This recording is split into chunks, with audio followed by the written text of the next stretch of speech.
What's up, guys? I'm making a video today to talk to you about this challenge that I've set myself over the last week. And basically, what I was trying to do is watch at least one movie a day for the last 7 days.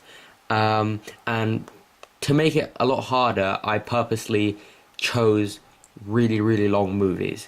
And I've accomplished that challenge. I've watched one or more every single day from last Sunday to yesterday night.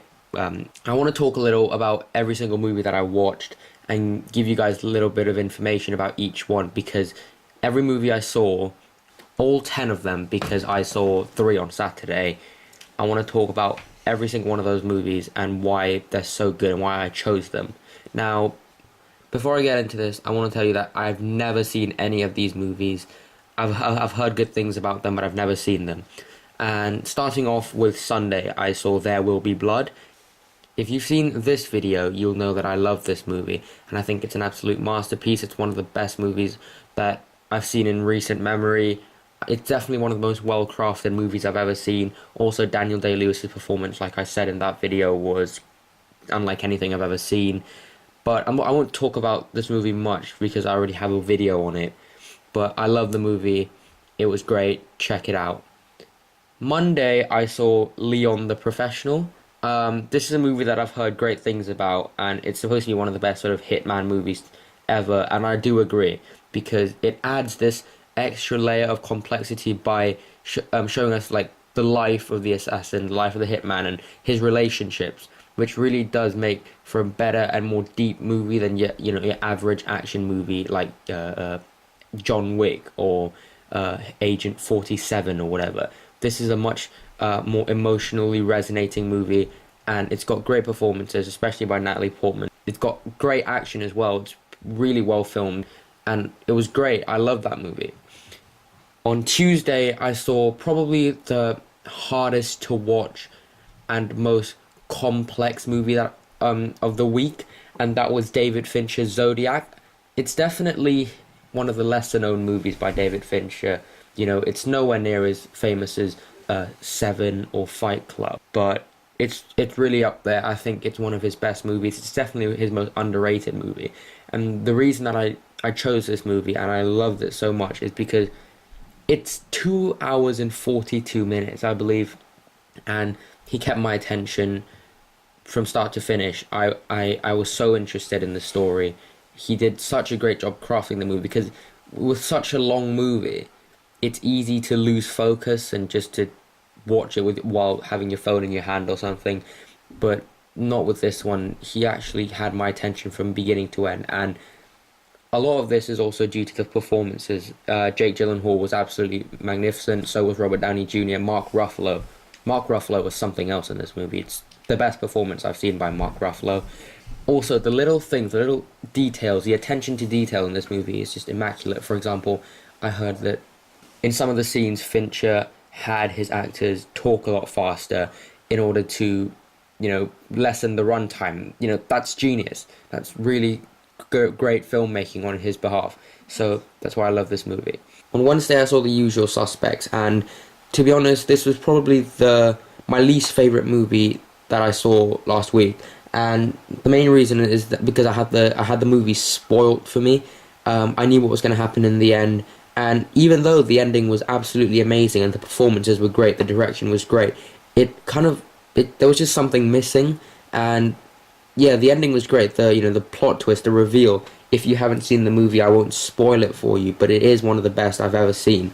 But other than the ending, I felt the movie just didn't work for me. It's really highly rated, but I don't really understand why, because it didn't really do anything for me. Although yeah, I'll give it like a A- or something, but I just felt that there could have been more to it other than a massive ending and a great performance by Kevin Spacey.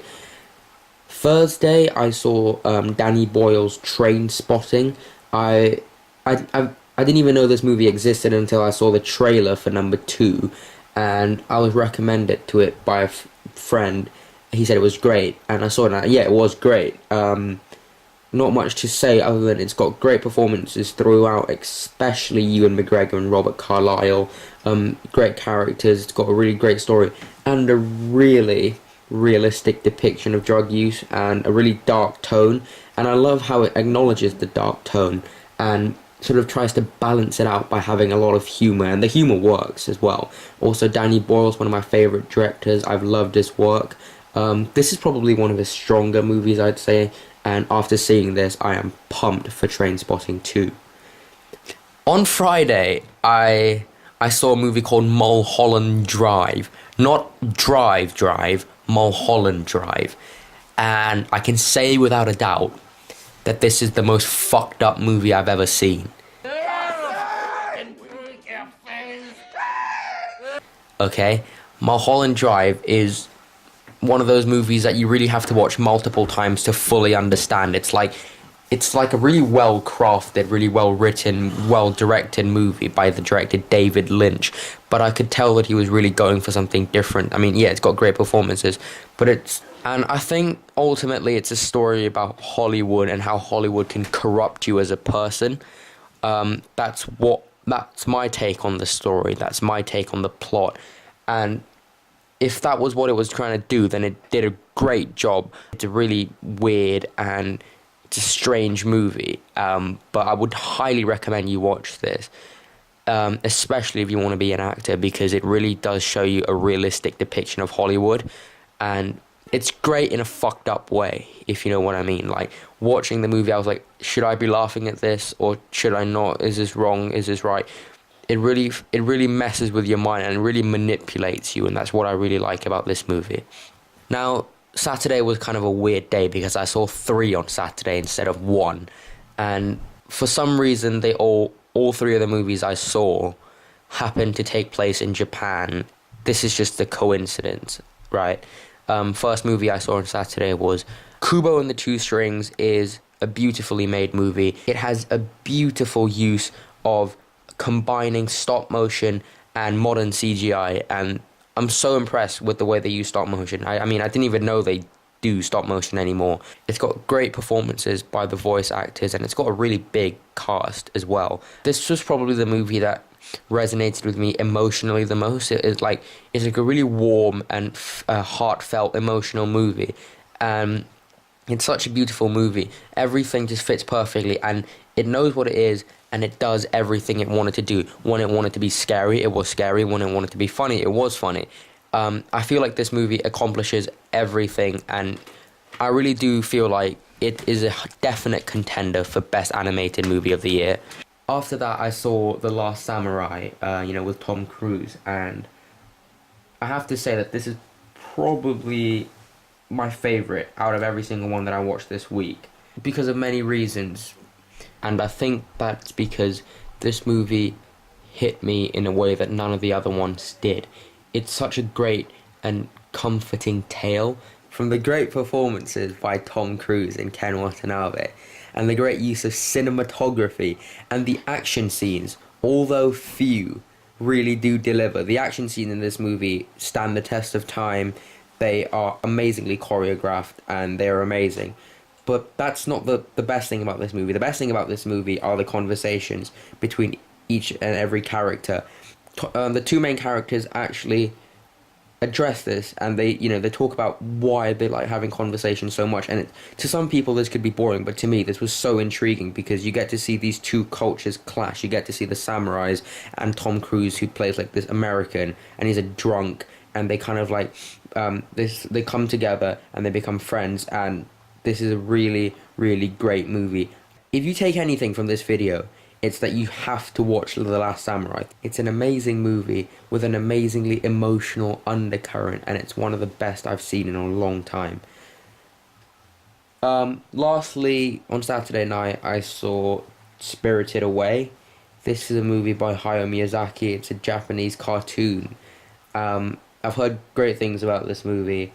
And I believe it won Best Animated Movie when the year it came out, and I can see why, because this movie took me on this like amazing and fun adventure, and it's just so different. It's so unique, And I can understand why this movie stands the test of time and people still say great things about it. And it deserves it. It's creative and funny, and most of all, it's unique and different. And it acknowledges that, which is why I thought this movie was really great. Guys, on the whole, I loved every single movie I saw, and I'm gonna grade them. And I'd give an A+ to There Will Be Blood, Zodiac, Mulholland Drive, and The Last Samurai. An A goes to Leon the Professional, Train Spotting, Kubo and the Two Strings, and Spirited Away. Usual Suspects for me gets an A-. That's probably because I had the ending spoiled for me. But guys, I highly recommend you see every single movie on this list. You won't be disappointed, especially Last Samurai and There Will Be Blood. Those two are probably my favourites out of all of these. I had a great time with this little experiment of mine. I might do it again in the coming months. And thank you guys so much for watching. Please like and subscribe. Thank you.